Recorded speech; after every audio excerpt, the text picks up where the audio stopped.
I'm going to say these words. You are going to repeat after me, and then we're gonna go from there. Okay? Let's say kitchen and dining area. Anyone? Kitchen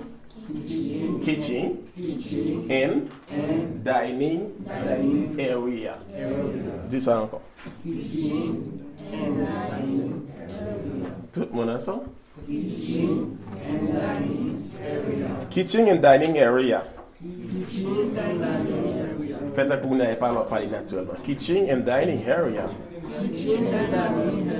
Area. Okay. All right. Before 1990, before 1900s, before 1900s,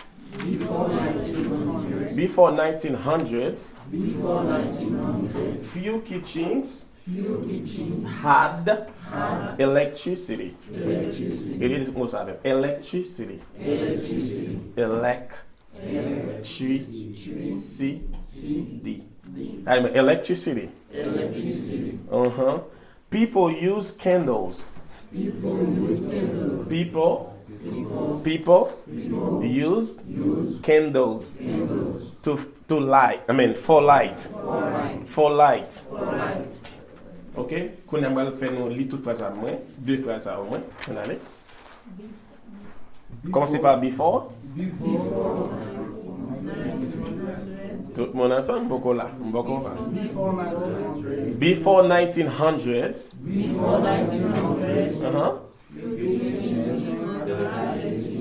Few kitchen had electricity.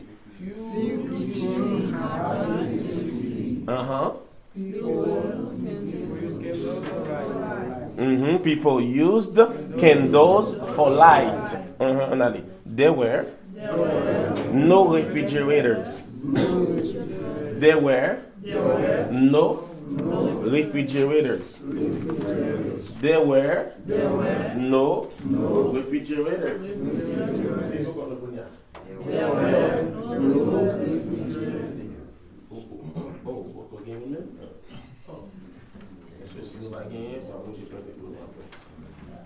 Okay.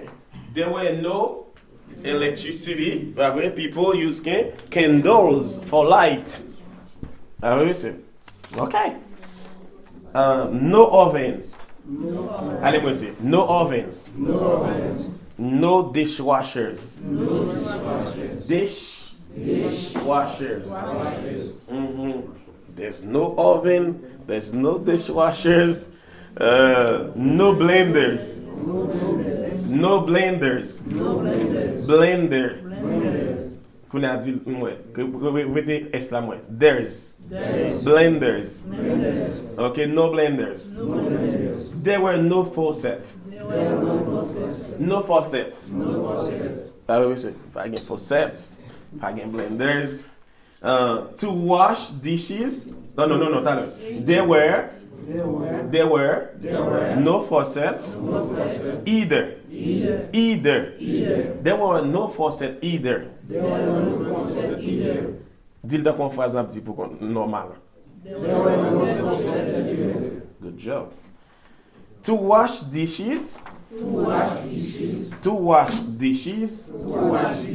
People had to get water from outdoors. People had to get water from outdoors and heat it over a fire. Belle histoire, c'est. Ah ouais. Quand on va quitter, on va faire un bouchement, on va l'île et on va faire un bouchement et puis on va l'île pour compte l'eau. I'm gonna read first, and then I'm gonna stop, and then you are going to read by yourself. Are you ready for this? I'm going to read for you first, and then I'm going to stop, and then you're going to read by yourself. You understand what I'm saying? Yes. Do you understand what I'm saying? Yes. Do you understand me? Yes. Yes, we do. Yes, we do. Do you understand me? Yes, we do. Okay, listen first. Listen. Before 1900s, few kitchens. No, listen. Listen. When you listen, you don't talk. There's a time in life you need to listen. Don't say a word. Ça me dit là? Don't say a word. Ça me dit là? Don't say a word. Je n'avais pas dit un mot. Ça me dit là? Don't say a word. Oh, nous lundi appris là, oui. Lundi, est-ce qu'on a pris comme ça, secrétaire? What are you laughing at? Oh, parce que je ne dis pas dire moi? Non. Dis non, lundi, est-ce qu'on a appris là? Don't say a word. Ok. Parce que quand on dans la vie, on a gagné pour mon chef qui a parlé, on a attendu. Tout ça l'a dit, tant doit attendre, on va répondre. Si vous répondez, on va la gâter. Quittez l'exprimer le net, quittez le parler, elle finit parler, on va répondre. Ça va, c'est dans le couple, dans la relation, on va compris, il y a fort.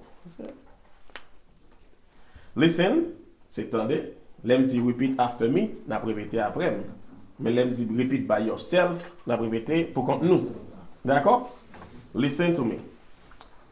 Kitchen and dining area. Before 1900, few kitchens had electricity. People used candles for light. There were no refrigerators, no ovens, no dishwashers, and no blenders. There were no faucets either. To wash dishes, people had to get water from outside and heat it over a fire. Now you're gonna read. No, but this is your turn. Now it's your turn. I'm listening, you are reading. It's your turn. 1, set, go. Before 1900, people used candles for light. There were no refrigerators, no ovens, no dishwashers, and no blenders. There were no faucets either. To wash dishes, people had to get water from outdoors and heat it over the fire. Okay. Bon, good, right? Good, right? Hein? Bon bagay, nous sentons nous libres bien, bah, oui. Okay, yeah, exactly. Okay. What does that mean before? What does that mean before? Before, pourquoi? Avant. What does that mean? 1900? Ou qui est prononcé 1900? 1900s. Allez, 1900s. 1900s. Alors, before 1900, ça veut dire avant 1900. Right? Before 1900s. Few kitchens. Few signifie ça? Few. Few signifie. Et few signifie peu.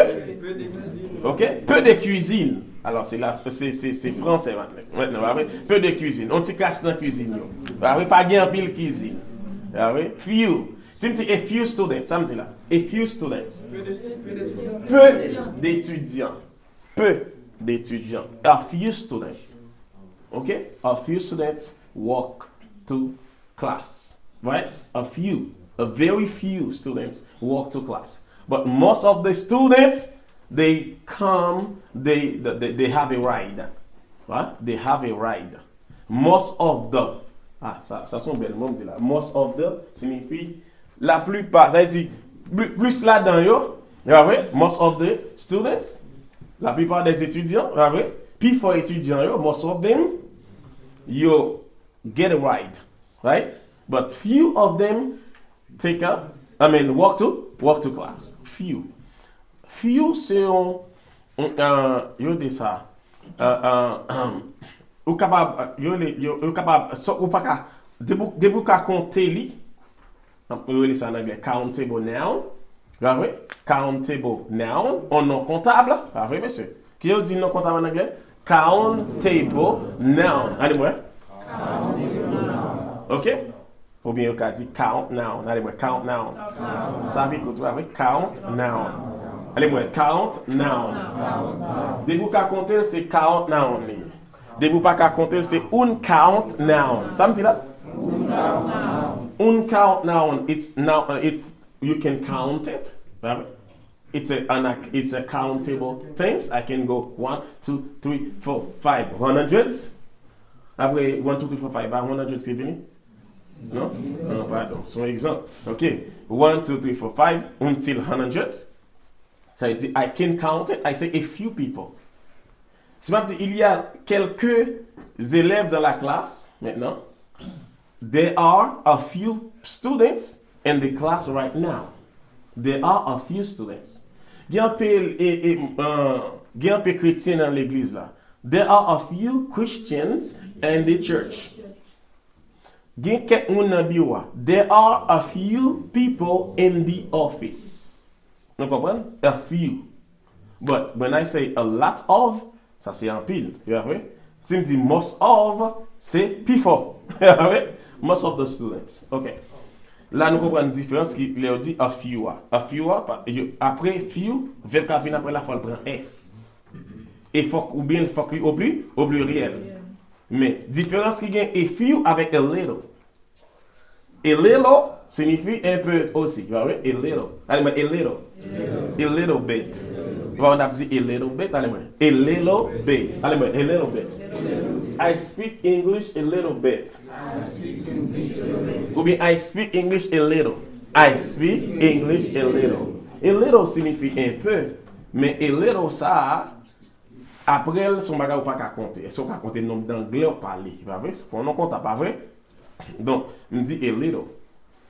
Même les pourtant, m'a dit I have a little time.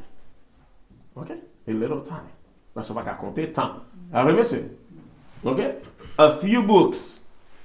Si me dit a few books, allez. Quelques livres. A few chairs. Quelques chaises. Si me dit I need a few chairs. Besoin quelques chaises. Je vais prêter sous lui parce que pas quoi ça m'a fait. Je dis à un fois avancer. Vous voyez? A few kitchen add electricity. Ça veut dire c'est peu de cuisine avec l'électricité. Comment on dit l'électricité en anglais? Electricity. Electricity. Electricity. Do you have electricity? Do you have electricity in your house? Yes, you do. You don't have electricity in your house? No! We are in the United States of America! No way! She says she doesn't have electricity in her house. Oh my God, what happened? You're supposed to have electricity. And then you are going to pay in America for your electricity. You have an electricity bills every month. Right? Not in Haiti. We use electricity. Nous utilisons courant, nous connectons là, nous avons prise. Et puis nous avons plein pour nous va payer. Nous va payer, nous avons plein, presque pas d'ailleurs. Nous va payer. Un problème de mindset. Ou pas payer pour nous, on va pas gagner. On va payer pour ça, on va gagner. Ou pas payer pour nous, on va pas gagner. Donc c'est ça que nous commençons à changer de mindset. Si je ne pas payer, je ne vais pas prendre. Je ne vais pas payer pour nous, je ne vais pas venir. Si c'est pour compléter, je ne vais pas là. Parce que je te dis c'est pour l'argent. Ok? Alright. So, few kitchens add electricity, c'est-à-dire quelques cuisines ont l'électricité. People use candles for light. What does that mean, people? Les gens utilisent, ou bien ça, les mounio, ils utilisent qui ça? Baleine qui c'est candle. Allez, candle. Ça, candle signifie. Comment on dit baleine en anglais? Candle. Allez, candle. Candle. Candle. Yeah, candle. C'est baleine ou bien bougie. All right. For light. Huh? For light. What does that mean, light? I need light. Vous avez besoin de lumière. I need a light. I don't have a light. We pas de lumière, pas vrai? We need light for this room. If this room didn't have a light, you won't be able to see me. Pas vrai?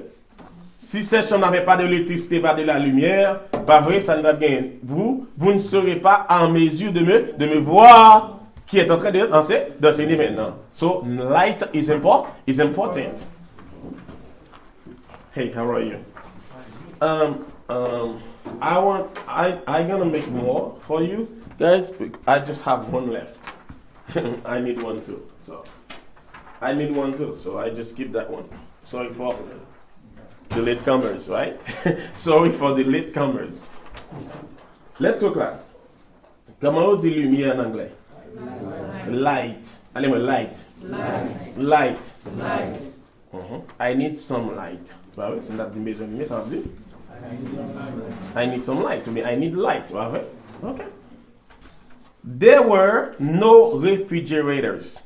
Repeat something. There were no refrigerators.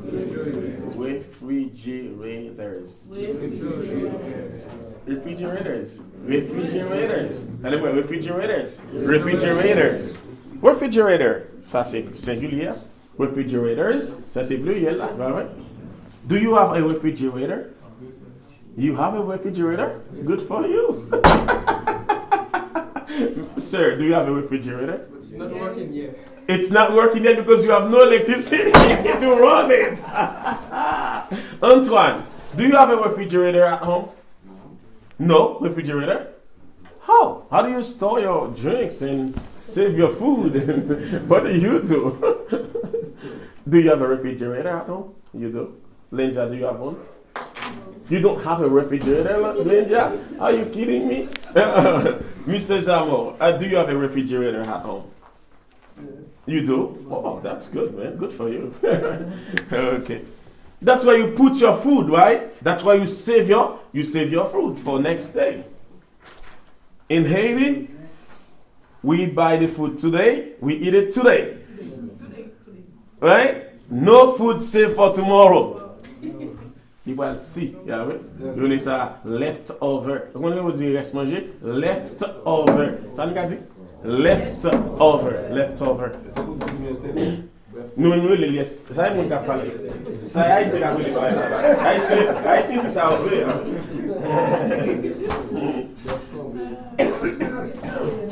Mon cher, et pas yesterday tenez papa. Alors quand nous les tout food just yesterday. On go yesterday là. On va frapper. On va frapper. Bon yesterday là. Et en anglais, you laisse ça left over. Manger dormi, ou bien ça manger leftover. Sometimes before I come here, I have to eat some leftover. I have to eat some leftovers, yes, because I don't have the time to cook another day tomorrow. Right? Do you cook every day? Sometimes you need to eat some leftover, right? Est-ce que Linda, do you cook every day? Yes. You never. I'm not working. Huh? I am not working. Since I'm not working now, I cook every day. But when I start to work, I'm not gonna be able to cook every day because I'm gonna be busy and tired. Well, busy, I'm tired, right? Yeah. So, busy, occupé, tired, fatigué. All right. So we need to get used to eat some leftovers in the United States of America. Get ready. Mettons prêt pour manger leftovers avec. Haïti, on est préparation notre loi, on est tout quick bon mais et vous à l'aise. Avec on marche même jour tout cabit là même jour manger. Avec ici elle a fait 4 jours, 5 jours, 10 jours, 30 jours. OK.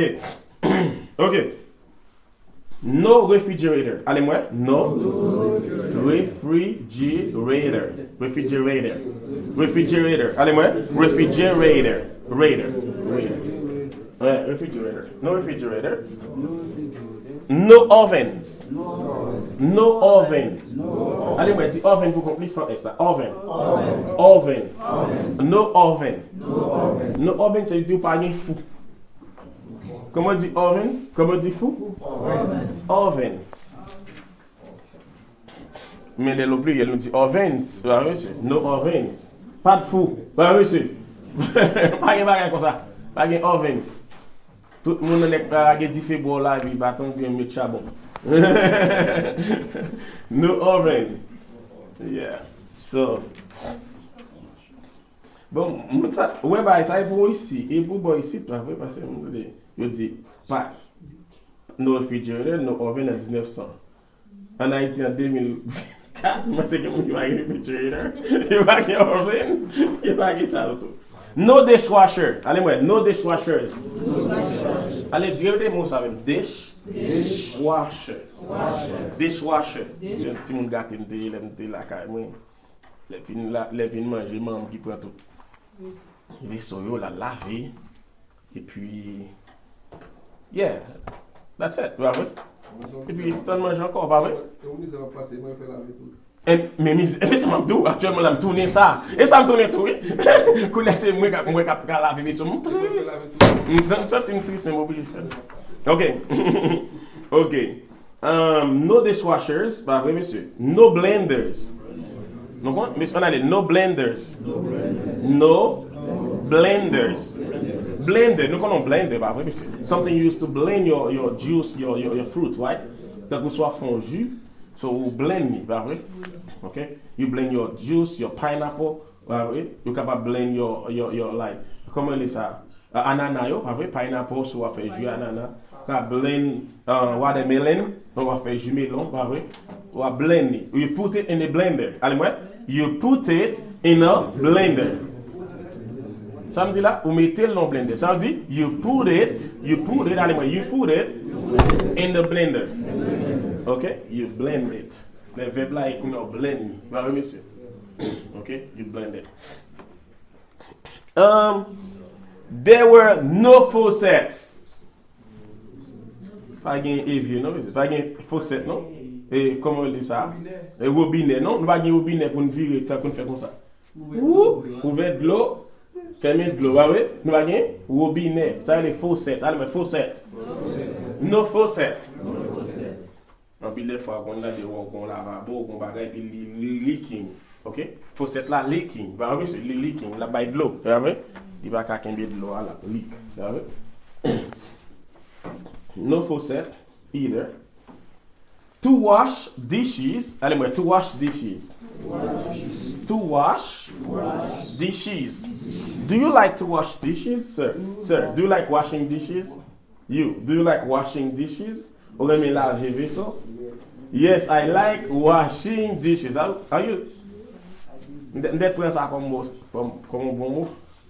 Ou aimez laver vaisseau? Okay. I'm just asking. Do you like washing dishes? No. I don't, but my wife made me. My wife made me wash dishes. My wife, madam, but my wife said that. You know, like, I obliged. This is, yeah, I don't have a choice. No. I don't like it, but I don't have a choice. I don't like it, but I don't have a choice. I don't have. This uncle, I don't have a choice. I don't have a choice. Something like I don't. That means Antoine qui ça pour moi. Antoine.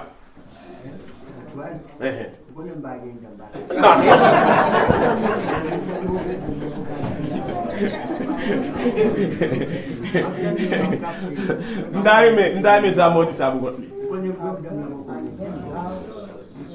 I don't have a choice. I don't have a choice. I don't have. I don't have. When I don't have. Because the shop something I don't have. I don't have. I don't have. Well, I don't have a choice. But the person, I have no choice. I have no choice. I have no choice, man. Pas de choix. Ici, après, nous n'avons pas de choix, non, c'est travail pour nous travailler. Pour manger là, ici, son condition, c'est quoi nous avons. Travail dit. Okay? You don't have a choice, right? Okay. Yes? Okay. To wash dishes. Ça me dit dishes, ça signifie vaisselle? Comment on dit vaisselle en anglais? Dishes. Dishes, c'est les vaisselles, bah oui, mais c'est dish. Dish, pour qu'on signifie vaisseau. On sait le vaisseau. Your dish, bah oui, mais plusieurs vaisseaux, les vaisselles, c'est des dishes. Donc, premier job dans le cas, il aime bien la pour mal nourrir, mal laver dishes. Ma compte la carrière.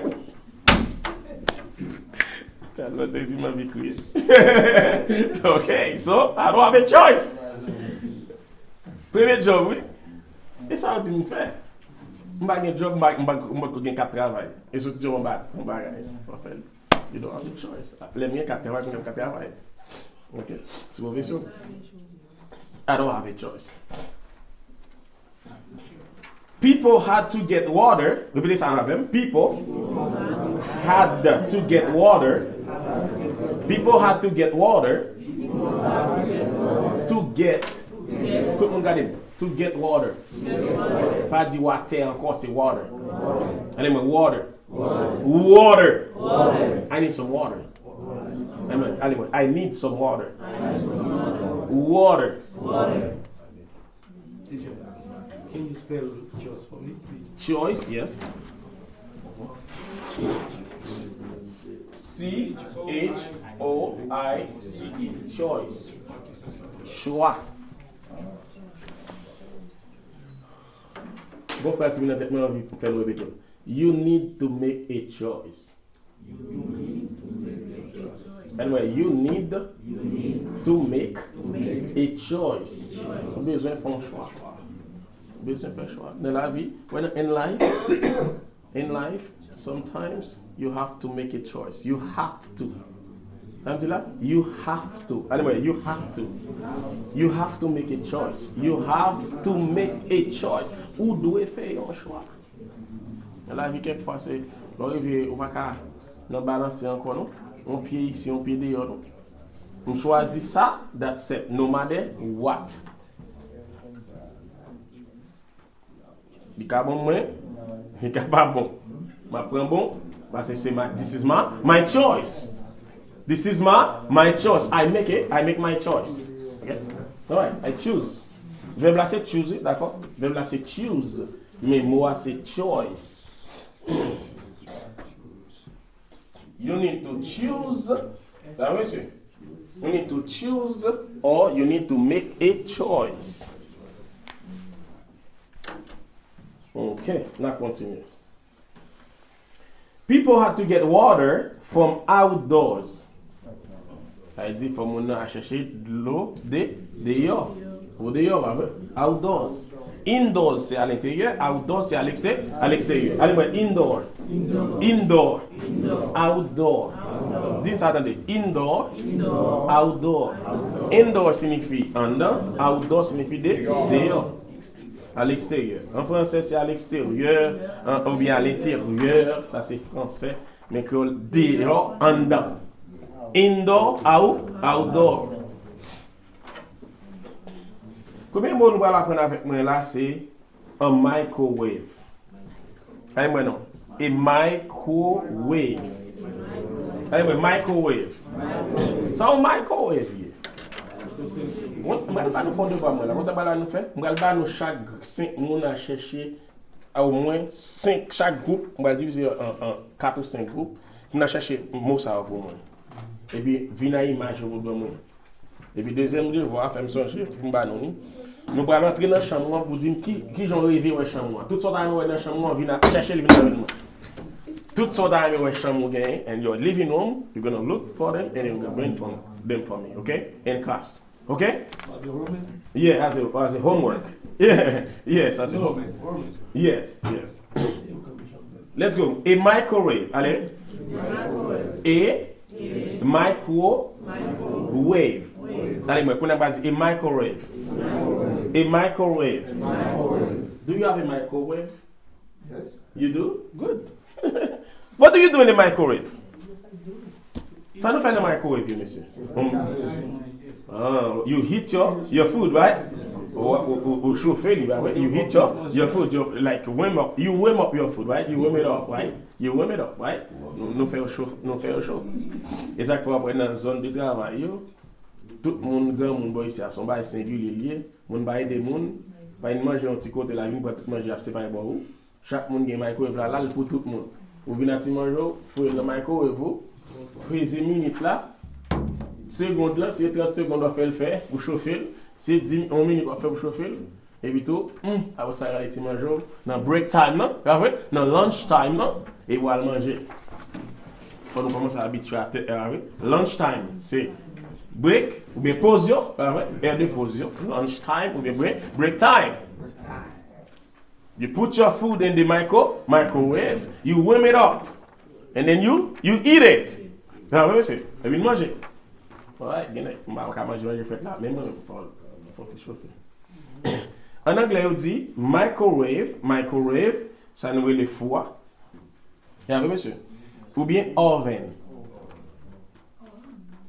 L'autre in the cuisine, in the kitchen, you have the microwave here in the top, right?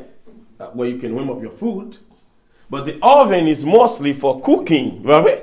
Quand tu cook là, vous voyez? Quand tu regardes les bagages là, nous allons voir et puis après ça, pour mettre manger, pour garder le nombre de temps, c'est le oven.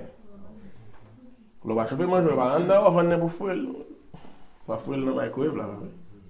Okay, you put your food in the microwave, right? But you cook mostly in the oven, right? Okay, let's go. Cabinet. No, cabinet. Mr. Cabinet. I like every time. Cabinet. Cabinet. I'm going to pin the glass cabinet maker, baby. Hey, le cabinet maker. Charpentier. Non, charpente. Charpente. Moi qui fais charpente. Charpente. Ébéniste. Moi c'est ébéniste. Dans le thème professionnel là, baby. Ébéniste. Carpenter, c'est charpente. Monsieur a parlé de ébéniste. Là, je ne connais pas ébéniste. Ce qui est différent, c'est qu'il ébéniste, c'est charpente.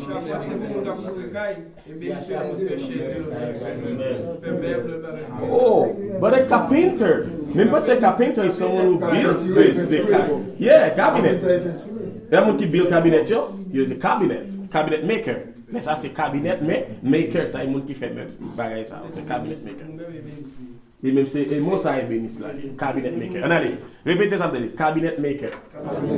I am a cabinet maker. Ça sont ébénistes, ça vrai? OK. Alright. Mais carpenter c'est charpente là. Allez, carpenter, allez. Carpenter. OK? Eh bien, moi ça nous répéter numéro 2, c'est cabinet. Ça cabinet là monsieur, côté nous au fou yo gen dans tête nous hein. Vous mettez qui ça? Vous mettez plaque, vous mettez verre, et ça que je vais faire nous chercher moins pour nous venir avec l'image. Parce que je vais bien. Chaque samedi, la femme d'aller sur Google Maps. On tape sur Google pour nous ça en cabinet maker. Allez, cherchez le téléphone. Allez, tapez sur Google cabinet. Allez sur Google, tapez cabinet. Cabinet. Nous qui a un téléphone, qui a internet, tapez cabinet.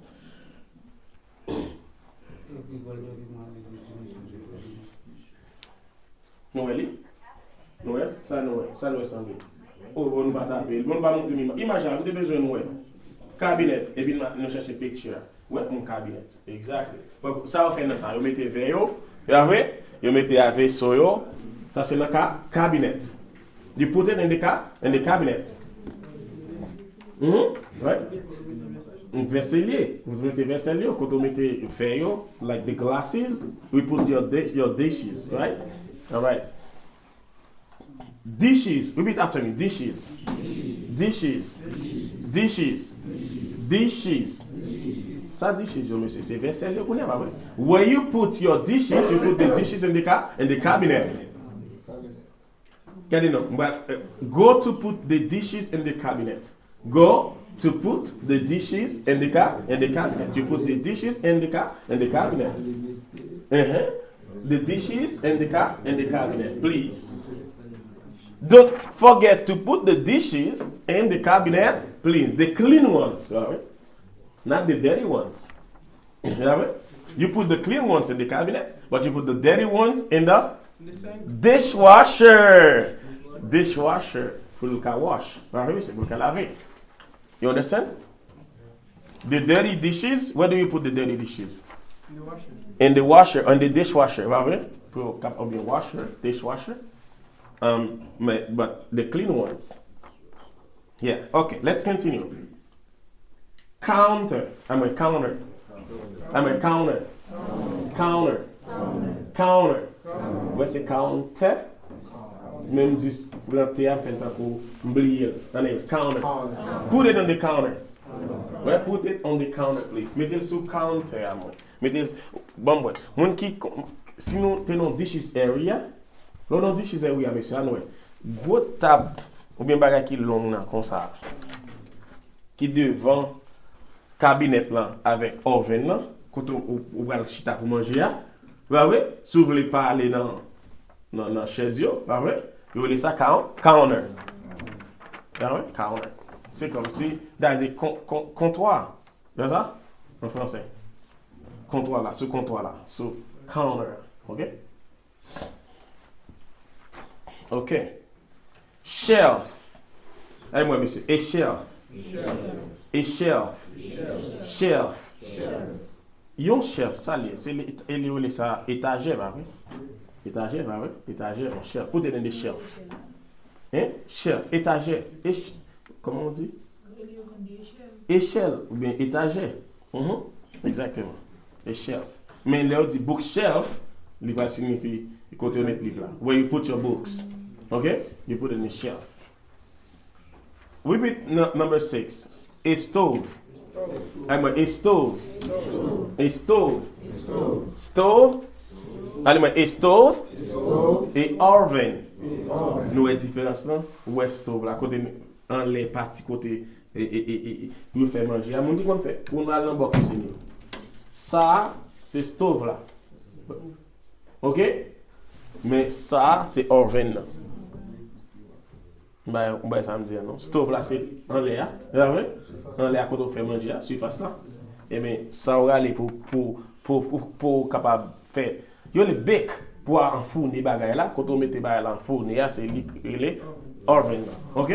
Don't put it on the oven, put it on the stove. Don't put it on the stove, put it on the oven. So we make a difference between stove and oven. The top part is the stove, and the other one is oven. That's why you cook, like when you baking stuff, right?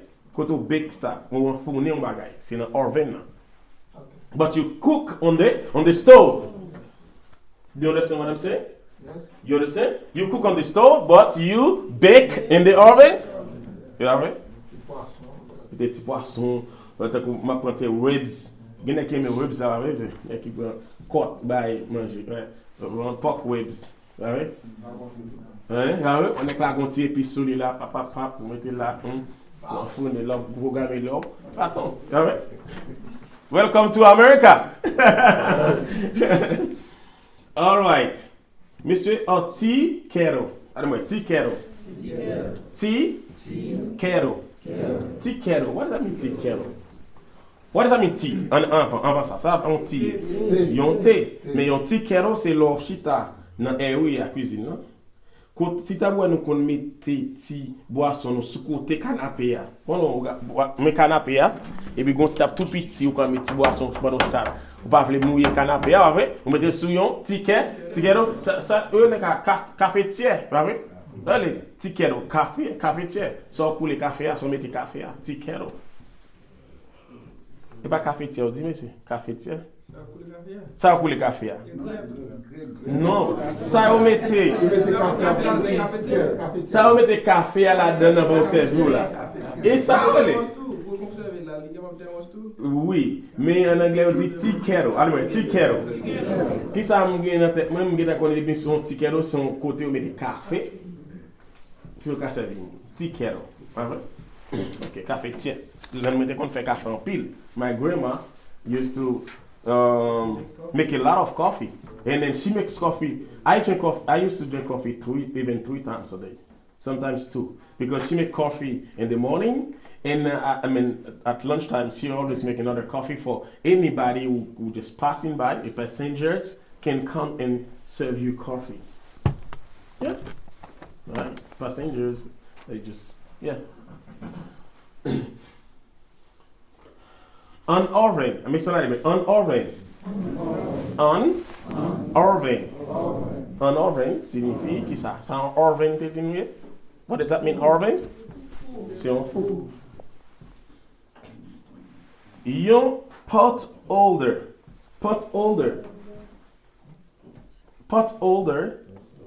Ça on pot holder, monsieur, c'est toujours un bagage yo mette café ya. Yo ka ele tea kettle ou bien ele pot holder. Coffee maker. Repeat after me. Coffee maker. Coffee maker. Ça un coffee maker. Ça fait café. Ça yo fait café ya même. Il est coffee maker. Nous qu'on arrive dans hôtel, monsieur, nous yo des bagages qui tous set en petite machine. Quand on est pesé, li bo de l'eau, vous mettez pour le café et puis tout le bord de l'eau. Ça c'est this is a coffee maker. Voilà, là, nous va chercher votre monde. On va chercher chaque groupe. On va prendre chaque monde, chaque groupe. On dit, mais 5 monde besoin de chercher moi. Mais 6 monde besoin de chercher moi. Ok? Coffee maker. À tout image. Ok, donc pour vous dire ça. Coffee maker. Let's go. Spice rack. Every time. Spice rack. Spice rack. Spice. Allez, moi, spice. Rack. Bon, ton petit bail. Donc, on a un côté où dit manger à spicy. Ou bien on dit, do you like spicy? Allez, moi, do you like spicy? Allez, moi, do you like spicy? Est-ce que vous aimez manger qui piqué? Et après, manger qui a pris l'assaisonnement avec spicy. You like ça spicy food. Allez, moi, dis ça dans des spicy food. I like spicy food. I like spicy food, but I like spices. Dis-moi, mais, un pile épices. Ah, monsieur? Même épices, même pile épices. I like spices. Vous voyez? Do you like spicy? No, I don't like spicy. Bah, mais bah, il y a pile épices là-dedans. Mais bah, il va piquer. Vous voyez? All right. On spicy rack. Ça comme dit nous n'a pas une beauté mot parce que on va expliquer nous plus en anglais. On va plus expliquer nous. But on spicy rack c'est côté petit bagage où elle prend qui gagne sel là. Ah oui, c'est gagne sel. Ça qu'on a là encore. On équipe petite bouteille. On équipe petite bouteille qui gagne sel, qui gagne poivre, qui gagne tout bagage. So ça c'est like they have spicy on them. They call them spicy rack. Quand on met là, quand on met tout spicy, on a spicy rack. Ouais, ça me le dit. Comme si wow. Et ça comme si faut taper pour moi. Tapez moi spicy rack. Ouais, monsieur, on va put to buy spicy oil. They put all the spices. This is a place, they put all the spices. Ouais, monsieur, ouais, spicy. On compte mettre tout bagage épices. On peut choisir, manger là, on peut dire combien de sel vous mettez, combien de poivre oignon vous mettez, combien, vous comprenez? Combien de bagages vous mettez? So spicy. That's a spicy rack. So on sort d'étagère. Ok? So sort d'étagère, côté vous mettez tout spicy. Vous voyez, monsieur? All right. Let's continue. A blender. Oh, a blender. Repeat after me. A blender. Blender. No, what's a blender is, right? Right? But I mean, it's something you use to blend your fruits in order to make juice. Right? Pour faire jus, vous blend, right? All right. So, I'm going to do une ça et puis après ça, I'm going to a blender. Let's repeat after me. A blender. A blender. A toaster. Toaster. Toaster. A toaster. What does that mean? What is a toaster, monsieur? Nous avons un toaster lié. Ça va faire un toaster. Un grille-pain. Vous voyez? Ça c'est français, ça c'est signification mot à mot. Mais c'est là-dedans, ouais, leur fait petit pain, petit le matin, you making your breakfast, right? You put your bread in the toaster. You toast your bread, right? You toast it. You put it in the toaster. Put it on the toaster, and then you got the toast bread, right? Okay. C'est bien là, bien sec. C'est bien grillé. A toaster. I need a toaster. Linda, do you have a toaster? You don't have a toaster? Do you like to have like toast bread, like toast your bread? You don't want to? Okay. All right. A dishwasher. Let's go. Dishwasher. Dishwasher. Le dishwasher signifie ça. Si on lave vaisselle, c'est quand on lave vaisselle là. Okay, on dishwasher. You're gonna put your dishes in the dishwasher. Okay. Put your dishes in the dishwasher. Okay, monsieur. A sink. Repeat after me. A sink. Sink. Où m'a fait partie ça, l'autre partie à vous l'autre semaine. Donc c'est ma bientôt parce que faut passer là-dessus. Non écrit à tout, on va pas seulement faut gars on fait tout, on fait tout vocabulaire ça pour le moment. Allez monsieur, un sink, ça on sait que monsieur. Quand on met tes plats là même pour laver là, vrai? That's a sink. En français c'est lavabo, vrai? Sink, lavabo. You put your dishes in the sink in order to wash them, to get them washed. Okay? To get them washed. Okay? Clean them, to clean the dishes. That's where you put it in the sink. You turn off the faucet, right? You turn in the faucet, and the water come out, and then you put your dishes, you clean them, and then you're gonna put it somewhere else, and we're gonna see what is that called. Drying rack. Allez, répétez ça. Drying rack. Drying rack. Eh bien, when you finish to clean your dishes, before you go to the dishwasher, you can put it in to dry it in the drying rack. On a quand tu mettez petit bail blanc en mi-temps entre dishwasher entre 5 là et dishwasher a un petit espace pour qu'à mettre pour le sécher. Pour le dégoûter. You know ça? Drying rack. You put it in the drying rack, right? In order to dry. Ça dry là signifie sécher. You put your dishes in the drying rack in order for them to dry.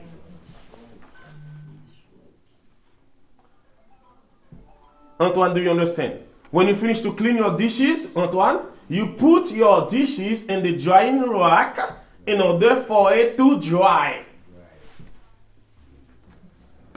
Let's continue. You really drying rack with me? Dish rack. Anyway, dish rack. A dish rack. Dish rack. Drying rack. Drying rack. Dish rack. Okay? All right. Repeat again. Let's go. Sink. A sink. A sink. A sink. A sink. What is a sink? It's where you put your dishes, right, in order to wash them, right? Okay, to clean them or to wash them. Okay? Then when you finish to wash them, where do you put it? You put it in the drying rack to do what? To dry. Yeah. Whenever you're at a stopping point, we can talk about the gardens, but we can wait until you're at a stopping point. Yeah. So no problem. I'm gonna stop just in a second. Can we set up tech while you're finishing? Yes. Okay. Let's do that, please. You can. Don't mind us. Yes. You guys, welcome. Thank you. I'm happy to learn about dishes today. Yeah, we're just in the kitchen area. We're in the kitchen. We're talking food today. We're talking food today. That's perfect. Hello. Yes. So the last thing. So we're gonna have another garbage disposal. Anyway, garbage disposal. A garbage disposal is where you're gonna dispose or you're gonna put your garbage. It's made for garbage, right? When you finish to cook, you have a lot of garbage, right? If you're peeling some potatoes, right? If you're peeling some carrots, whatever you're peeling, and then you're gonna put it in the garbage disposal, is where you're gonna put the garbage. And then you're gonna have to need a plastic bag or like a garbage a bag to put your garbage. All right, thank you so much, and we're gonna have we're gonna have somebody a guest that's gonna talk to you guys. Let me use one more word, and then we're gonna continue next Thursday. D'accord? All right, let's go. Repeat one more word. A dish towel. Let's go. A dish towel.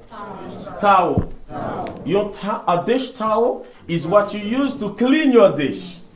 Right? you use a towel in order to clean them, right? You wipe them because they might be wet, and then you use them to clean it. Okay, thank you so much, guys, and I will have the honor. You may have time to do more, but Yes, to introduce. This is Catherine from You and I. Oh, Catherine. Captain, And my this- name is Danje. Danje. Danje? Yeah. Look at you. Nice to meet you too. And Catherine and I worked together a long time ago when I served as a Vista doing gardens like this. Wow. So we're going to talk to you all about Let me community- translate. Let me go here. I'm gonna be a translator Yeah, now. so Perfect. so hey class, how are you?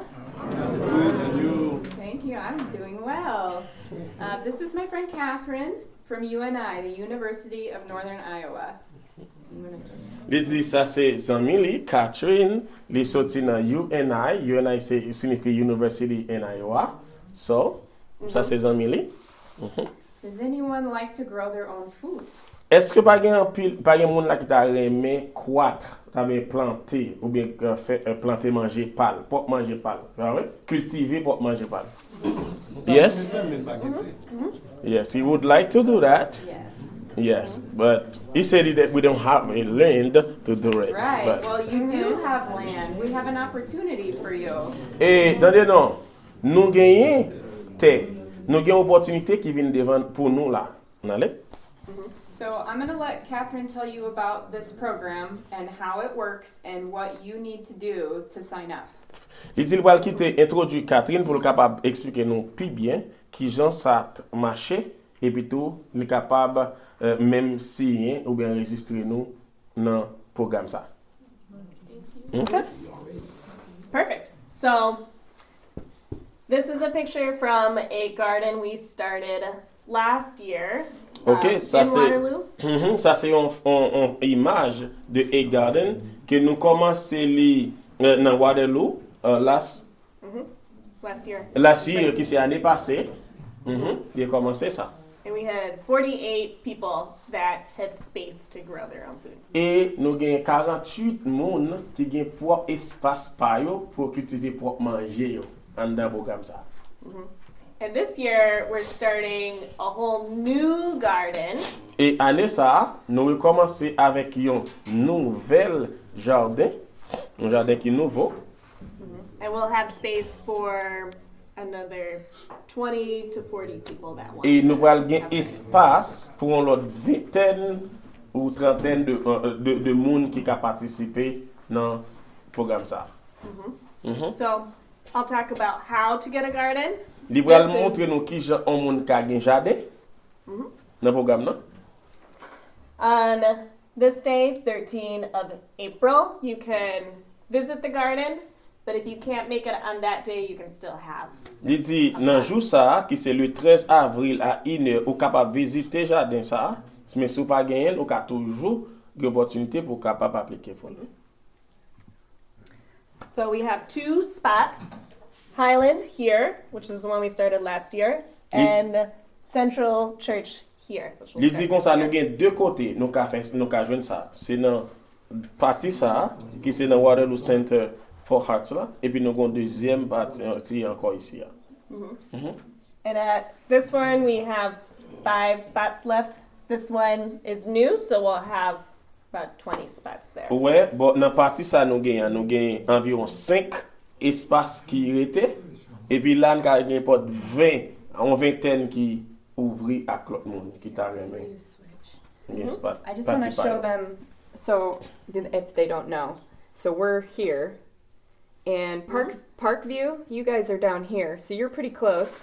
Parkview, 9th Street, you're pretty close to this garden too. Oh. 3 Toland, you're going to be closer to Highland. Oh, mes amis qui habitent dans Twitter et nous plus You près be 5 closer. jardins boy ici hein. Moun qui dans Parkview et comme si nous tout près là, Yeah, tout you près be côté closer. là et puis moun qui dans Pine View tout nous tout près Yeah. côté là. Yeah. Does anyone have questions about where this is? Nous pas gen pour question encore de qui ça nous ba qui hôtelier pour location hôtelier endroit. Nous avons une question sur question qui côté ça nous ka trouver Ou que que doit t'as doit. expliqué nous, ou que t'as expliqué nous, nous capables d'avancer. So I have already explained them. Yes, we can move on. Perfect. So, Central Church looks like this. This is the church. This is their whole yard. It's really big, and we're gonna have about this much space for gardens. Il dit comme ça, côté à c'est Central Christian Church. Il go c'est ça, l'église là ça. Mais en dedans central l'église là, ça c'est tout espace qui est autour de central l'église là. Nous d'accord? Mais nous allons gagner petit parti ça pour nous capable faire jardin là-dedans. D'accord? And this is what Highland looks like when we tilled it. Each of these squares is for 4 people. So each, if you look down here, you can see like 1, 2, 3, 4 in each of these. OK? Chaque carré ça yo, chaque petit carré ça yo. OK? C'est pour how many people? For 4 people? Yeah, each Yeah. square is for Chaque carré ça yo pour 4 moun. Chaque petit carré jardin ça yo pour 4 moun. D'accord? Et comme ça l'assemblée. He's asking what kind of product that we grow. So whatever you want. Yeah. You should grow some Tomatoes, okra. peppers, okra. il dit n'importe ça vrai. Ou ka planter tomate, ou ka planter okra, kalalou, ou ka planter piment, ou ka planter n'importe ça vrai. Ou ça ou même ça dépend de ou même qui sont voulez planter dans jardin ou.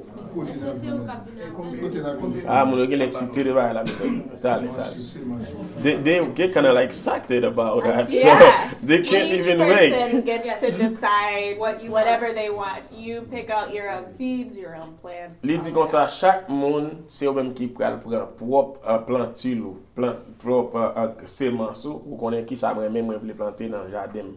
Puis ça me cultiver. Est-ce que c'est whatever okra, kalalou, est-ce que c'est n'importe quel bagage vous voulez planter?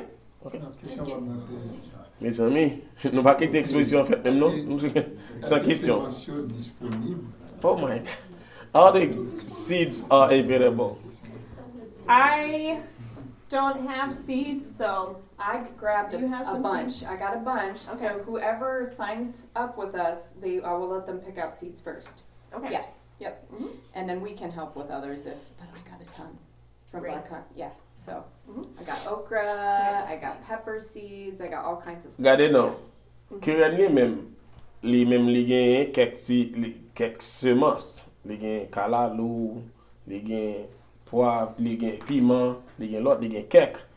Mais c'est monde qui fin signer dans programme nan, qui dit moi dans programme nan, c'est les mêmes monde ça la partager semence avec pour le planter dans jardin. OK. So we provide on site. We have water Mais for qui you ça to non? use. Yes, go ahead. We till the spots so that they're ready to go, and we'll have a shed and tools for everybody to use. Mais qui ça yo bay? Yo bord l'eau pour ka utiliser pour user jardin, ça yo bay. Yo ba ou yo vini la machine yo bagay préparer terre pour OK? Et puis ensuite yo fait un petit caille pour mettre des outils. OK? C'est ça vous fait. Vous faire caille là pour mettre des outils ou même c'est vous cap planter et gérer jardin. No problem. That's it. C'est moins un déplacement pour aller dans le jardin. I'm new intéressé, monsieur. The means of transportation to go to the garden. Well, that's the other thing. They'll have to try to find someone to ride with. N'a pensé à ça. Son projet. Or a bike. Pourquoi vous avez dans le jardin? Et bah, long, il tout pour là. Quand on est prend bécano, allez, il va le faire chaud. Tout le monde qui met bout de short sur le bout de pantalon dans le jardin. Like, will I find a spot that I can even plant 10 pounds of beans? Should we show them How much how big? space would that need? How much Combien space espace do you vous need pensez for au monde 10 qui pounds of beans? on monde a pensé vous t'a fait 10 kilos poids. Donc combien espace vous pensez d'habiter utiliser? Oui, est-ce que espace il est capable comme ça? Parce que chaque monde ou chaque 4 monde a un square. Un espace qui pour 4 monde. Petit parcelle. 25. Diviser la parcelle. Like I mean half of like 25 like centimeter like the space.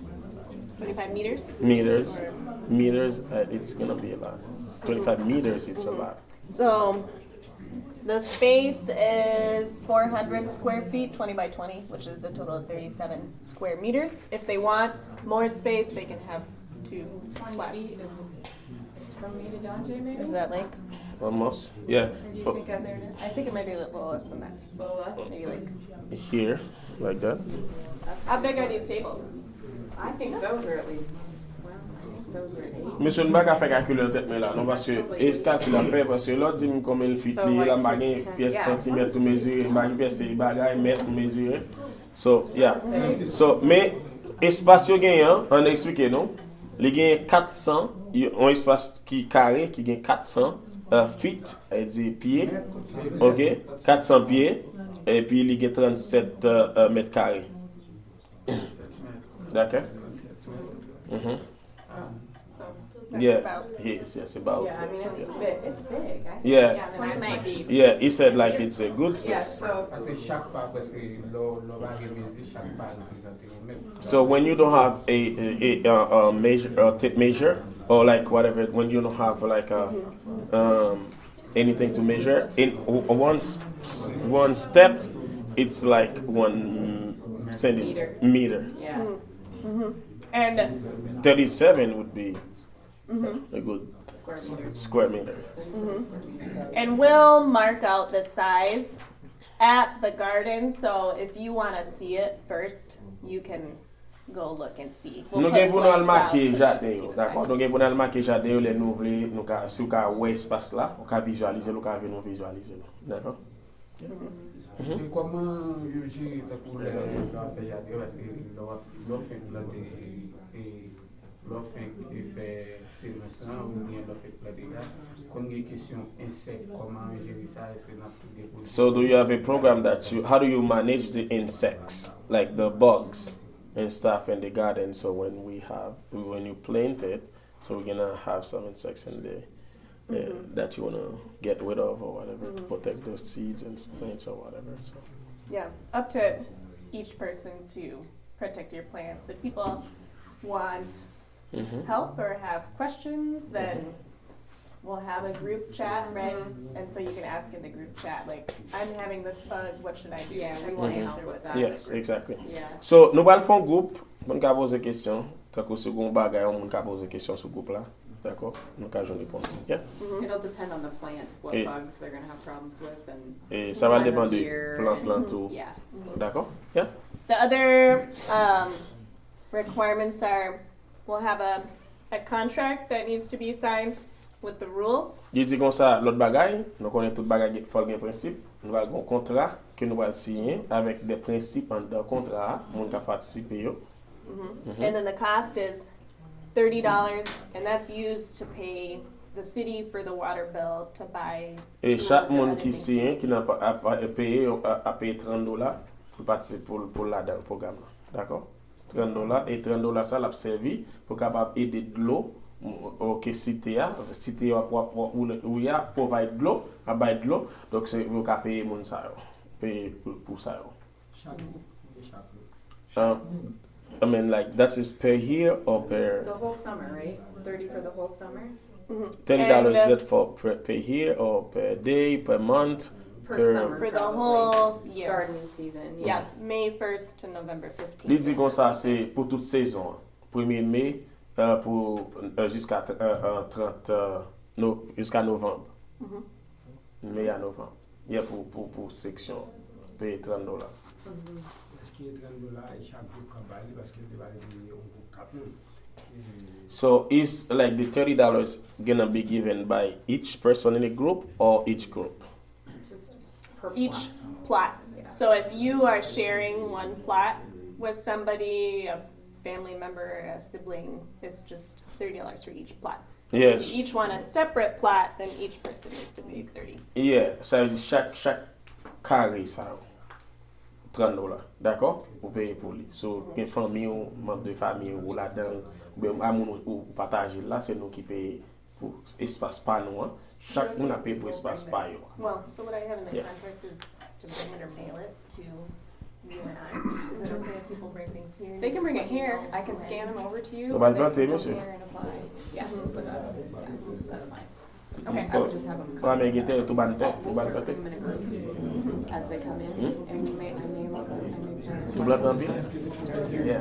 Yeah. M'davre gen jardin tout moun, jusqu'à présent. Yes, And okay. Karen said that she can accept payment and have the contract signed Yeah, here, they can and bring then it make here. a group chat. Okay, we can do that here. We'll start a group chat. Ok. Ok, s'il vous plaît, attendez nous. Moun qui a participé dans le programme, non? Karen dit li capable de recevoir moyen. Si un contrat, ou cabine si un contrat dans le bureau, ou ka tout payer Karen, $30 pour là. Automatiquement. Ici. Là. Question. That's my last. T'as l'air? Do you review with them some of the rules? Like, do you want to kind of tell them some of the We could do that as a rules? group. Okay. Yeah. When they get, or we can have this one contract. Unless we don't want to go over something like that. Okay, monsieur. All right. So, moi pense, like for people who are interested, they're gonna Yes. find us. Or Yeah. how do And we, so here's what what do you wanna do? Okay. here's what I want to have you guys do. If you're interested, they need to contact us or come over and I'll have forms ready.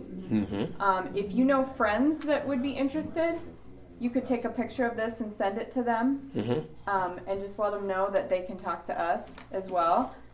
So Ça que on dit, c'est que si vous même ou intéressé à programme, non, vous capable venir joindre dans le bureau, d'accord? Vous capable parler avec vous plus, vous capable forme yo, vous capable signer et vous capable si vous avez des amis autour, vous t'aimez entrer dans le programme, vous t'aimez parler du programme, vous capable prendre photo ça et vous voyez le bas aux amis, les amis capable partager message là. Plus. Fais ça la passer. D'accord? Une question. Récolter jardin ça. Est-ce que vous avez un stock là non ou bien? Oui, c'est une question. In the harvest time, so are you going to sell them to a certain, like, a group of people? the plots, Yeah. them. Oh, for them to use for them. It's for their personal use. To Their grow personal their own use. food. Yeah. Yeah. Yep. Li dit comme ça, c'est pas. Et bon, quand on va faire pour le voyer dans le marché, pour aller chercher le monsieur. Vous venez entrer à Haïti, boy, ici. Et pour faire jardin personnel pour manger, pour cultiver ça, vous voulez manger dans la caillou, dans la cour, la caillou, pour famille ou manger.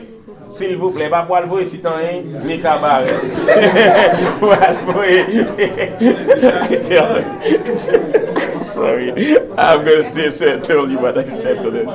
I said, this is your personal garden, like for your family, not to send it like over the market and send it to Cabaret and Yeah, there you Titan. go, yeah. This is what we used to do back home. Like we grow things and we go to Go the to open market. market Which and then they we could sell at them some point. and Yeah. then win the money or whatever, If any of other them products. have dreams of that, that can be down the Which is road. okay. Yeah. Yeah, if people are interested in selling later, we can help. Okay. It's okay. Yeah. So, okay, monsieur, pas de problème. Pour qu'on ait là, pour qu'on ait beaucoup dans le marché de marché cabaret, pour aller c'est pour famille. À l'avenir, si yon moun qui intéresse, à l'avenir, si nous parlons avec eux même, ils continuent à programmer l'intérêt, nous fait bon bagage. Si on instance stable, prendre dans nous. À l'avenir, selon gens nous préparer à faire nous, gens bien présentés, gens bien grandi, gens bien fait, peut-être pas jamais. We do have 12 people at this garden that are getting larger plots, 20 by 80, and we're teaching them places that they can sell their produce. With a 20 by 20, there's not really enough No. space for people to sell their own food, and the 20 by 80 has more rules and produce safety training and a few other things, but it might be available for Li dit comme ça, them down the road. nous actuellement la game moun a commencé à jardin au passer de 20 par 20, yo arrivé par 20 par 80, yo commencé game moyen pour ka vendre l'autre monde. Au bon, mais il pense on va 20 par 20 pas game pour aller vendre l'autre monde là pour aller vendre. Mais yo gain programme ça tout pour monde. Pied ou bien est-ce que c'est vraiment pied ou bien M'ba c'est la pied. M'ba connaît monsieur parce que c'est I mean when you say 20 by 20 it's like what does that represent? What size is that? 20 by 20. The 37 square L'aime meters. dit 20 par 20, il représentait 37 mètres carrés. D'accord? Ok? OK? Donc ça veut dire yo gen un monde là qui commence à arriver dans niveau ça qui arrive dans 20 par 80 tellement yo planté en pile qu'on a laissé ça yo ka ça va fait yo commence à parler dans qui façon yo monde ça ka vendre l'autre monde. D'accord? Yo commencer dans ça, yo fait qu'à entrer là-dedans, yo fait commencer là-dedans. Ok. Avant que nous aventure, nous avons aimé regarder l'espace là après ça. Ouh, mes amis, nous intéressés, messieurs. Monsieur, est-ce que nous avons inscrit, nous avons programme, nous avons règle, nous avons... Ça nous a pressé comme ça, mais ça. C'est ça que nous avons fait. Il est bouillé, nous avons regardé. Business guy over here? He's a business guy. That's what I'm like. Well, you are so ready. He's like that, Ken. It's a, I know. yeah. And what are the rules? I'm ready to see the rules right The now. rules. Yeah, I told you they want to see the rules. Yeah. Yeah. Ok. Pas de problème. On va bien pour règle yo, principe yo, l'on fini. Fait premier pas avant. On fait deuxième jusqu'à ce que vienne dans toi côté besoin. Je pense que nous avons un agronome là. And côté agronome. And he's an agronomist, this guy. There you go. We Great. need him. So, all your questions about growing. Toute question t'a parlé de qui on peut grandir, parler agronome là tout qui genre. C'est victime pour moi de nous regarder l'espace là pour nous avancer. Premier bagage, on parle des parcelles, comprenez bien, mais nous allons avec un petit bagage restreint. Premier bagage, nous-mêmes, nous poser des questions, j'aime aussi poser des questions, nous devons plus penser, et à faire une parcelle, qui ont un bel espace, et puis nous faisons jardin, nous connaissons. Nous faisons jardin et puis après nous prenons la rentrée, nous revenons. So I appreciate that the fact that we start with a square, a little spot for everybody for now. But in the future, if we can grow the capacity of growing like a big space that we can even grow foods, and then we can even sell it and make money out of it, like on an income. If there's interested parties for that this year, we can take them separately and talk to them, probably, right? Yeah. Like for the 20 by 80 or whatever. We would just need to make sure that they have all the access they need. Sam connaît, monsieur. Ouais, qui j'en. Faut nous commencer à faire un. Nous faire deux. Nous faire trois. Yeah. So that's Yeah. what I want. So Like 1, not 2, so 3. excited like doing Yeah. everything at a Right. time. So here's But what, you can start from one. here's what we've always said about Yeah. this program. The most important thing is to just dig a plot and start, and that's Yeah, what we're doing dig this is- year. Dig and start, and then we can expand this however they want through the garden meetings this year. They can plan for next year to do Yeah. bigger things for Okay. sure. Okay. Absolutely. Ok. Yep. Monsieur Selek, on nous commencer. Ça qui est important pour nous là, c'est commencer à inscrire, chercher ce parti pour là, commencer à faire soit faire, présenter le jonta pour son café. Après ça, question. Attendez. Après ça, ma prendre pour son café. He has many questions. And then, après ça, pour nous capables, ou est-ce que alors comment c'est petit, mais c'est là faut qu'on fasse en petit. Ou gérer petit, pour dire mon faut qu'on fasse en gros. I said like that's why we need to trust you in the little one, and you prove that you can manage that, Right. and before we can say yeah. So the contract we want by April 30, but the sooner the better because we assign the plots as soon as the contracts come in. So if you wait too long, it could fill up.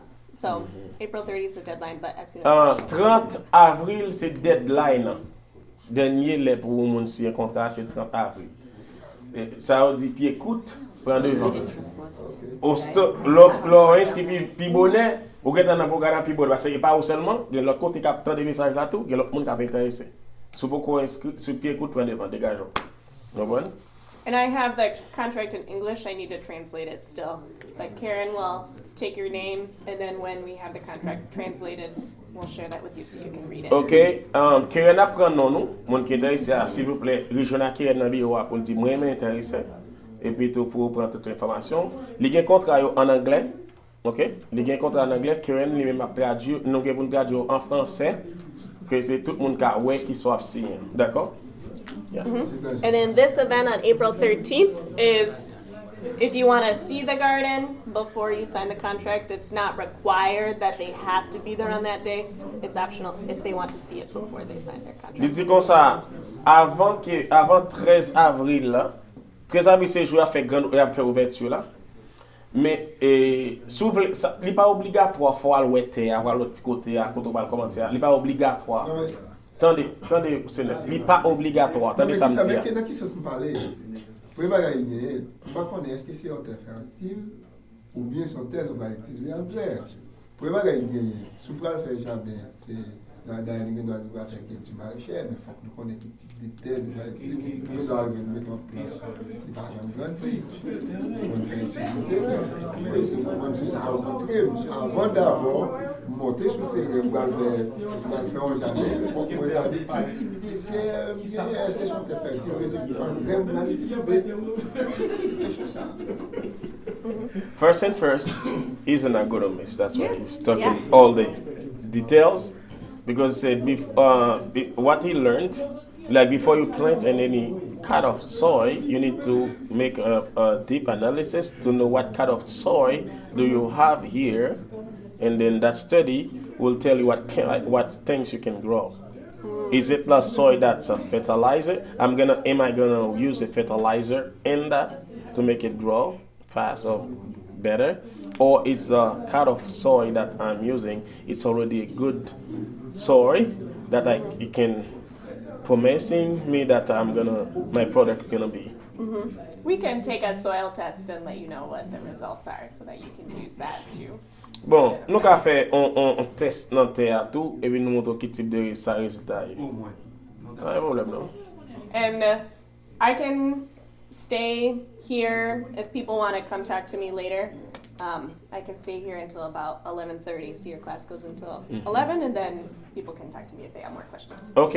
Li ka été jusqu'à 11h30 là, si nous voulons poser plus de questions, parce que le classement il va capable dans même. Le classement terminé à 11h. Si vous voulez jusqu'à 11h30, il ka être nous si vous avez des questions, vous pouvez poser personnellement de questions jardin. Ok? Yeah. Does anybody want to sign up today? Est-ce que pas une personne qui veut signer jeudi à la matin là dans le ça là? Est-ce que pas quelqu'un qui veut signer? Côté monde qui veut signer, on pas dire tout le monde, c'est que monde dans marché vient joindre dit moi ou bien lever men dit oui moi là. Mais si pas bien comme là. Ah, mais ça. Est-ce que vous avez combien de monde qui gagne cop dans poche? Comment c'est non monde qui veut signer venir? We'll get them some forms. And then if anyone else is interested and just wants more information later, like we can put them in a WhatsApp group if they don't want to sign up today but they're interested. Okay. Just have them. N'importe l'autre monde qui veut signer immédiatement là le capable passer. We'll go print Mais some si on forms. a besoin de plus d'informations, tu as le mettre dans la liste là, aussi que quelqu'un plus d'informations tout, pour nous mettre dans le groupe WhatsApp là, il te met venir mettre dans le tout pour plus d'informations avant de signer.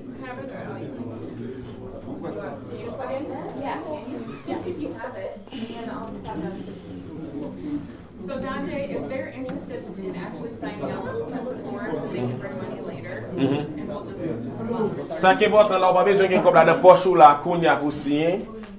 Ou ka mettre non après ça on va porter l'argent.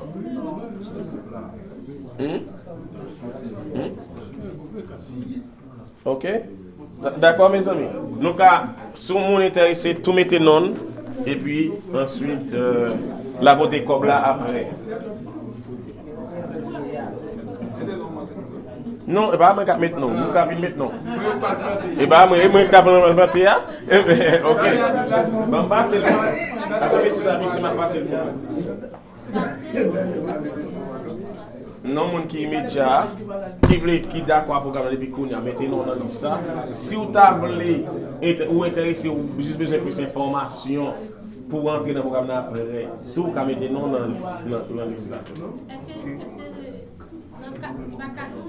Quatre moun chaque. Li ka mette non. Chaque monde met non. Chaque monde met non. Parce que c'est après ça on va dire nous 4 ça. Nous besoin 4 ça parce que on va signer pour un monde. Ou pas de problème. Et pas un problème lié. Et pas un problème mon gars. Et pas Haïti là, et pas toi venir acheter États-Unis. Ou non programme mon ami. Monsieur Joe, C'est non programme, il va être pour acheter un 50e terre, ou bon, on hectare terre, on met des carottes terre, pour pas gagner terre, pas un monde qui gagne terre là.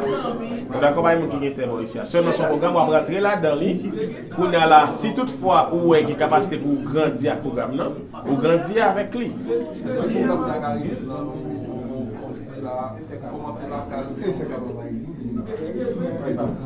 Jusqu'à présent, madame n'a présenté le programme très restreint.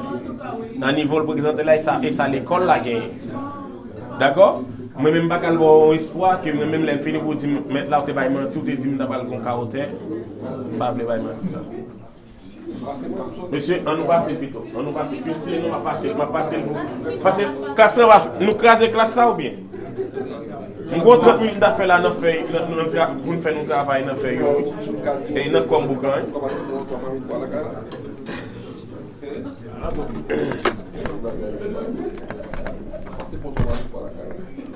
Donc, on fait un petit gamin avant d'aller.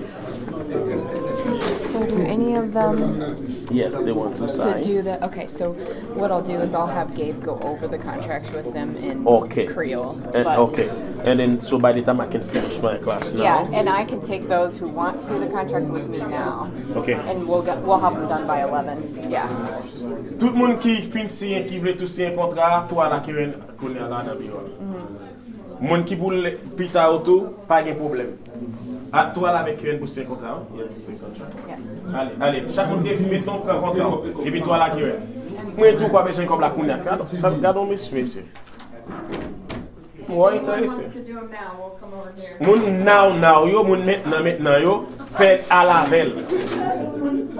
Non, moi obligé de dire ça, moi obligé à faire comme ça parce que moun qui ne pas comprendre créole. Moi dis que moun immédiat tout aller signer contrat, il y a des moun qui veulent dans le programme non, mais qui a pensé tout, faut mettre toujours maintenant dans la liste là ou pas signer aujourd'hui après information ou à signer. Bon ça veut dire encore. Bon là bien c'est pour avoir créole moi. Ça est ce que nous faisons. Ça nous anglais il finit parler net, nous pas comprendre créole encore. Et ça que me dire comme ça now là, oui mais moun now yo.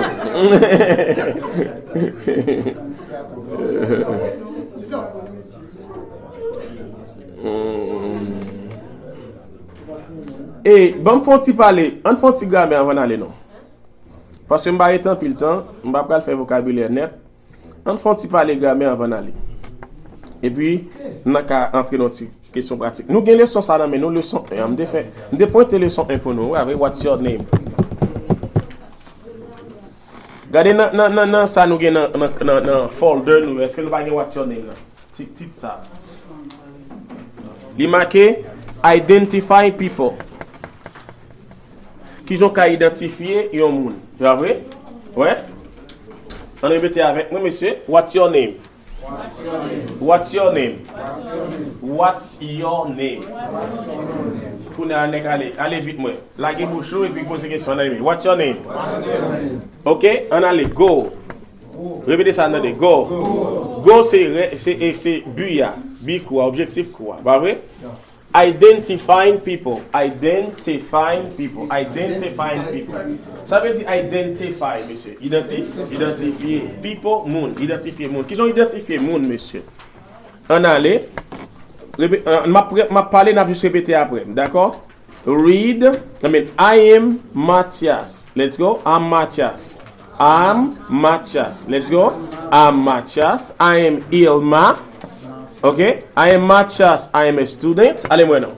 I am Matthias. I am a student. I'm a student. I'm Ilma. I'm a student.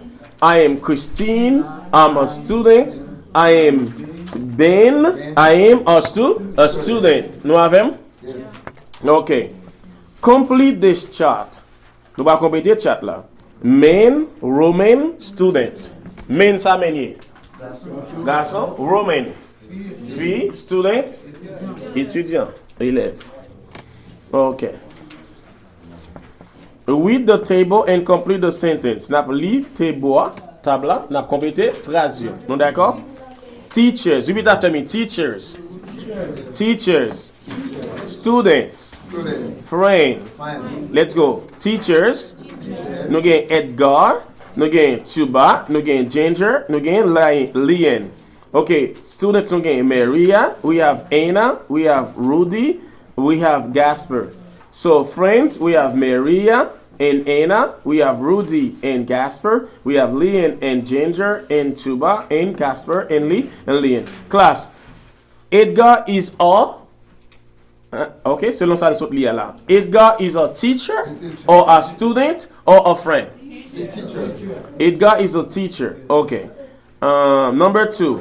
Maria is a Maria. Hey, Maria is a student. Okay, let's go. Anna and Rudy are. Anna and Rudy are. Anna and Rudy are students. Okay. Rudy and Gasper are. Rudy and Gasper are friends. No? Friends. Rudy. Oh my goodness. Oh, monsieur, me fait mettre tout ça. Voilà, what's happening? Et bon, bonne navigation ouvrir sur moi là, carrément. Give me a second. Continuez à faire là, parce que nous n'avons plus fait de travail dans ça. Bon, ouvrir l'application ça seulement. On allait. Ok? Where? What did you say, class? Rudy? No. Okay. What is number 4? Number 4, class. Rudy and Gasper are friends. Ginger is a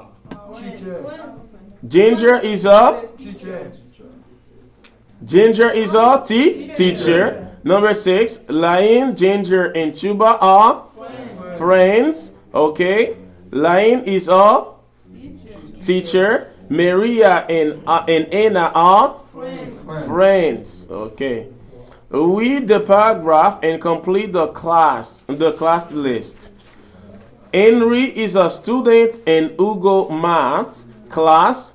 Henry is a good student and is in the class too. They are friends. Joseph is also a student. He has many friends. One of his friends is Mary, John, Albert, and Nika are in the class too. Li pou kont nou. Apren li pou kont nou.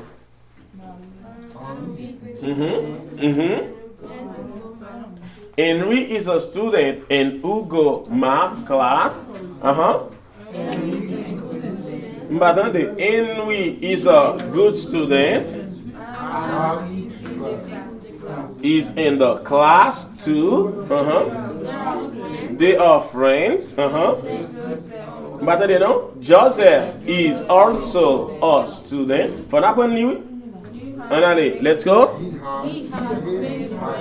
He has many friends. One. C'est that on. Il y a une différence entre on et one. On, c'est sûr. One, c'est une. Is Maria, John, Albert, Nika are in the class too. Okay, list of students. Allez, name of students. Mettez nos étudiants moi. Number 1, c'est Henry. Who else is a student? Anna. Anna is a student, right? What next? Joseph is a student. Who else? Mary. John. Albert. And Nika. Right? They all students, right? They're in the class too, right? They also students. Do you understand or don't understand? You don't understand? I understand. Do you understand or you don't understand? You don't understand?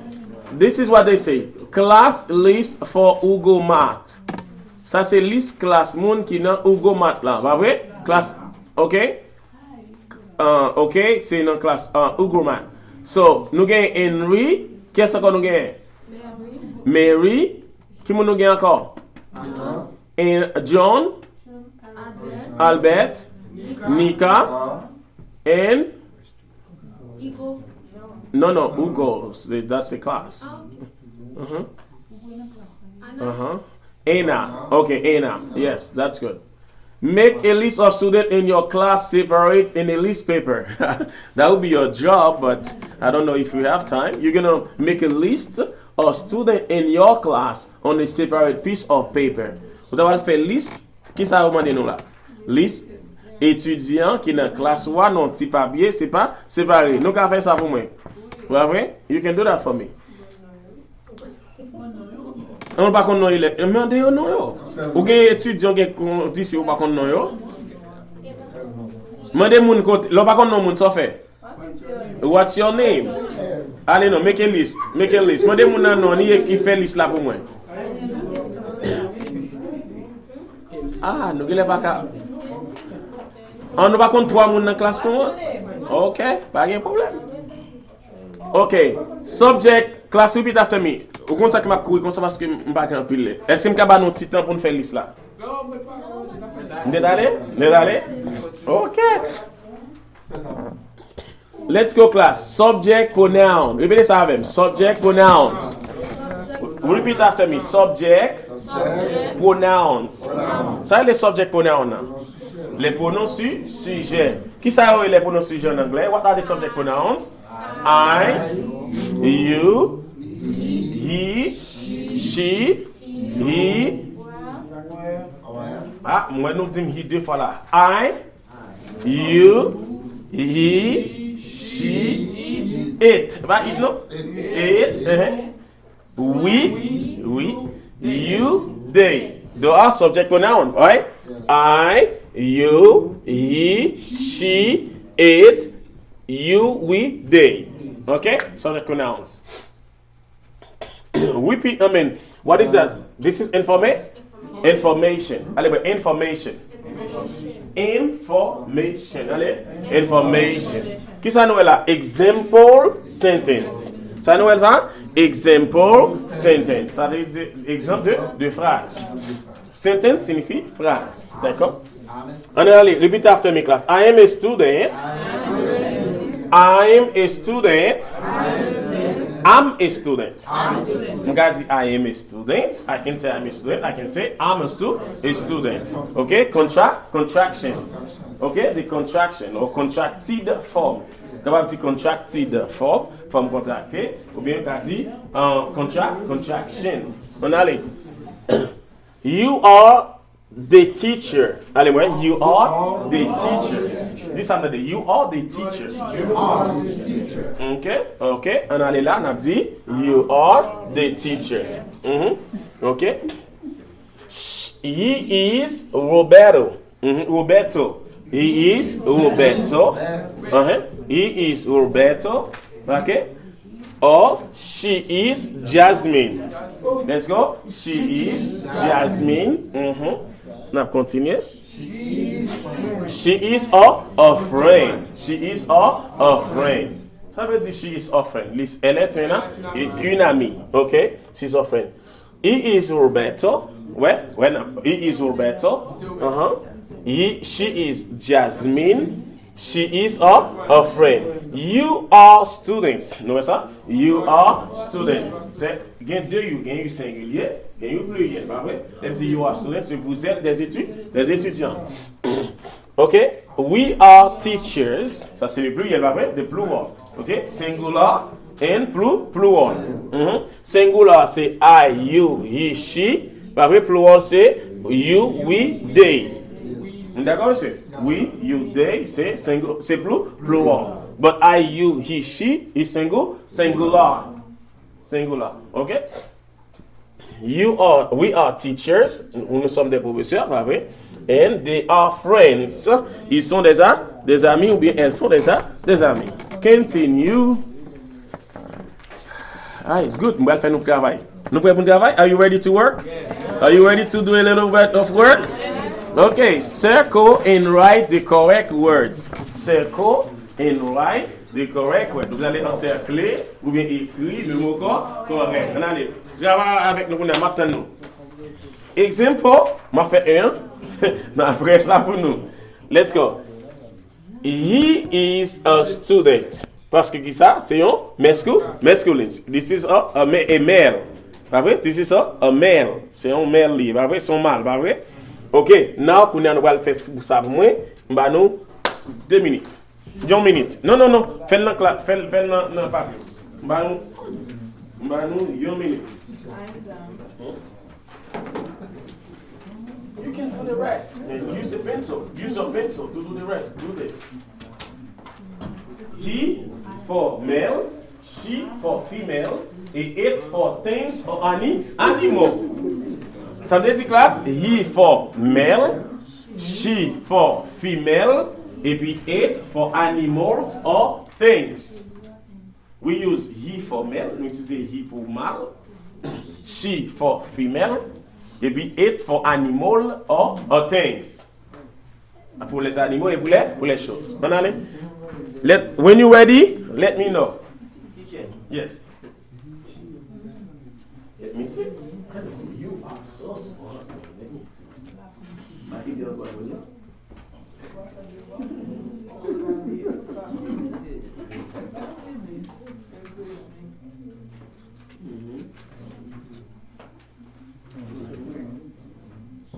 No, you are so good, man.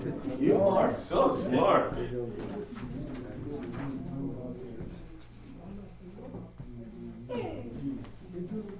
Let's go. You already finished? Oh my goodness, you are so smart. Let's go right on the board. Number 2 is Lindsay. Teacher Lindsay. You helping somebody. It's okay, no problem. What is number 2 class? What subject pronoun? What subject pronoun we're gonna put for number 2? Give me a second. Huh? She. You're gonna circle she. She is a student, right? Yes, because it's a female. Joseph and Anna. What subject pronoun we're gonna put?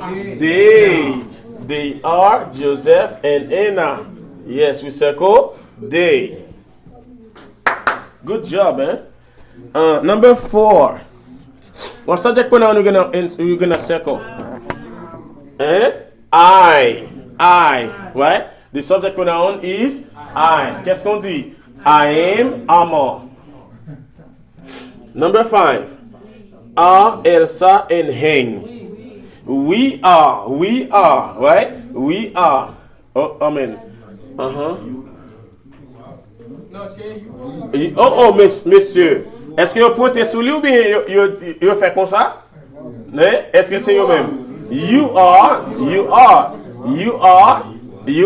Elsa and Heng. Vous êtes Elsa et Heng. Mais il va dire, s'il te dit we are, elle dit là-dedans tout, oui? Ok, nous sommes, l'étape dit, là c'est vous êtes, là pas nous sommes. Ok? Ok. Oh, monsieur, les gains de sens, oui? Ouais, tous les deux bons. Même plus que oui, c'est quand même plus bon. Parce que c'est comme si des gens ont présenté des choses. Nous, c'est Elsa. Mais si on peut pointer sur vous, là, dit you are. Nous mettons dans style pour nous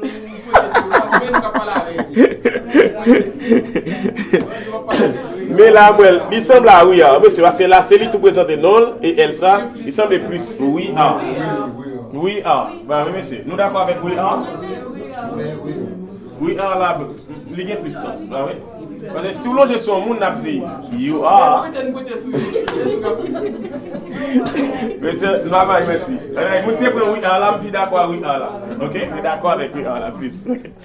Et là, it is a book. It is a book. Ou bien it's a book parce que book là sont choses. Book is a thing.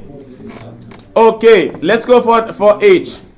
Complete letter H. Complete the sentence. Use pronouns. Go. 1, set, go. Your turn. Allez, chaque monde travaille. Travaille, ça c'est une vedette qui travaille.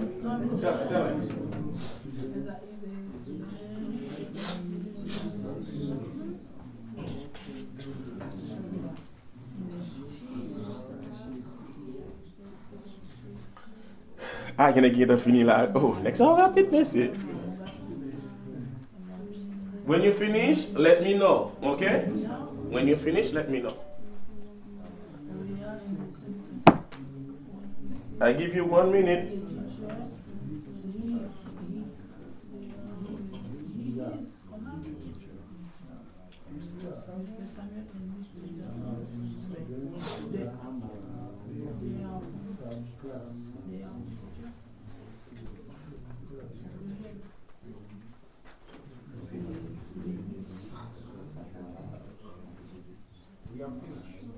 You finished? Okay. Okay. Let's go for A, letter H. Are you ready? Are you ready? Yes, you are. Okay, let's go. Number 1. Amal is a student. He is from Egypt. Okay? He's from Egypt. And then Elsa is a student. She is from Russia. She is from Russia. She is from Russia. Amal and I are students. We are in the same class. We are in the same class. Number 4. Mr. Jackson is a teacher. He is from Florida. He is from Florida. He is. He is from Florida. Let's go. Mrs. Samuel and Mr. Jackson are from Florida. They are teachers. They are teachers, right? Good job. Let's go. Complete the sentence about you, another person in your class. That's your turn. Your turn. Go ahead. Go. Complete the sentence about you and about another person in your class. Complétez phrase ça au de où et de l'autre ami qui dans classe là. Let's go. I am a student. Yeah, I'm a student. I'm from Kotea. Origine, est-ce que Waterloo ou bien? I'm from Haiti. But you live in Waterloo. You're from Haiti. And she is a student. Moun ki koto la. She is a student. Et puis compléter. Okay. All right. Let's have what connaît zami ki koto la. Get to know your friend.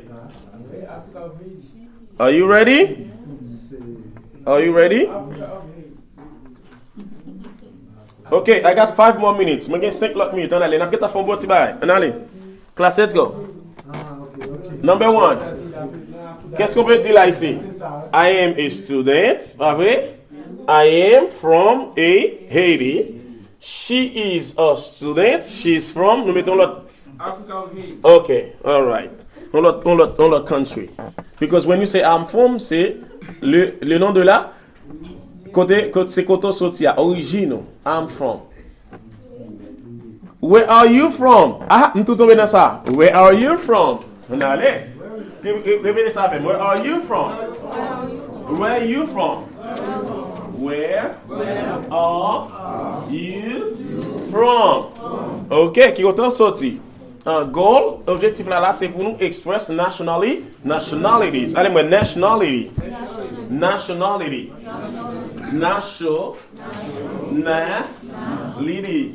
Nationality. What's your nationality? What's your nationality? L'objet qui nationalité nous dit, what's your nationality? I am Haitian. Moi, c'est Haïtien. I am Russian. Moi, c'est Russe. I am Egyptian. Je suis égyptien ou égyptienne. Ok, I am Mexican. Je suis. I am Haiti. Est-ce que je dis I am Haiti? I'm African Haitian. Hein? African Haitian? How do you know? Why you say that? You're from Africa, but we're from Benin. Not everybody from Haiti. Yeah. African look like us for sure, right? But I don't know. We have the same color like them. Yeah, we have the same color. We look like them so much, man. So we don't know. Maybe we are African. We don't know. It's our origin. It's where we from? based on our history, but don't forget, and when Christopher Columbus discovered Haiti, I mean, which is called Hispaniola, and then the inhabitants in this little island, they were the, what do you call them? The one that we found here, they were the Tainos. They call Taino, okay? And then the Tainos were the people who live in a good life here. And then when Christopher Columbus discovered here and put them in slavery. And then, so when they start to die, and then they will get some people from Africa in order to continue the work, the labor. Okay, yes, okay. Express nationality. With the graph, class, with the graph. Let's go with the graph. Class, Natalie, we have students. Students, we have from 0 to 2, we have students. We have Roberto and Natalie. We have Christine and Mary. We have Chin. We have Latifa. We have Gilberto. We have Leon. So let's go. We have, Natalie and Roberto. We have Mexico and Mexico. And then Mary and Christine, United States, right? And then Chin from China. We have Latifa, Tunisia, like Tunisia, and Gilberto, Brazil, and Leon is Vietnam. Class, why the country? Where are Mary and Christine from? Where are Mary and Christine from? They from USA. If you're from USA, what is your nationality? You are American. Okay? All right.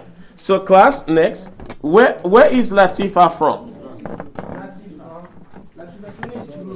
Tunisia. And what is her nationality? She's Tunisian, right? Yeah, she's from Tunisia. So where is Chen from, class? Where is Chen from? China. Look, make a sentence. Chen is from China. Okay, what is her nationality? She's Chinese. Oh, okay. Where is Lian from? Vietnam. So her nationality is Vietnamese. Okay. Where are Roberto and Natalie from? Mexico, like Mexico. So like they are Mexican. Mexicano? Mexican. Read the story and complete the sentence. Class, let's read. Anuli. Nous presque fini, monsieur. Oh, it's 11 o'clock. Let's read, class. Let's read. Mark is a teacher in Winchester Adult School. He's from United States. Aiko, Honori, and Masa are students in his class. They are from Japan, right? They're from Japan. Okay? Pablo and Guadalupe are students in his class too. They're from Colombia. So Mark is from class. It's time. Let's go. We're gonna go after that. Mark is from United States in the USA. Mark is from USA. Yes. Yeah. Exactly. Mark is from USA. He is American. So Aiko is from what? Japan. Is from Japan. Okay. What is her nationality? She's Japanese. Okay. Pablo and Guadalupe are from. Okay. Yes. Pablo and Guadalupe are from Colombia. They are Colombian. Okay, that's good. We finish here. We're gonna finish. Okay, class, we have to finish. Okay, it's time. We do more next time. Okay, Thursday we can do more.